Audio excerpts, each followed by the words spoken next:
Today is another day with Heart TV kay mamalit karon og torta. When traveling to the south, di gid pwede nga di ka mohapit ani nga tindahan kay sila ang namaligya sa pinakalami nga torta. It is a Visayan sponge cake popularly served as a dessert or as a midday snack. For today's video, atong kauban si Burns and Christian og among i-experience og unsa kalami ang torta diri sa Dalaguete, Cebu. You will really know this tindahan in Dalaguete kay daghan kaayog mga sakyanan galing niya sa gawas og daghan po kaayong mga tao galing niya sa sulod waiting for their turn to grab some tortas. Lami gini siya pang pasalubong kay 10 days ang shelf life ani.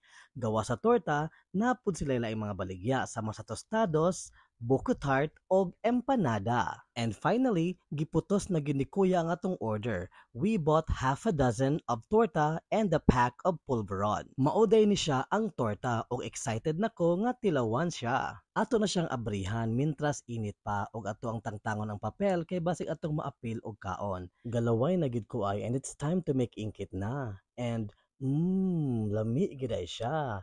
Thank you guys for watching.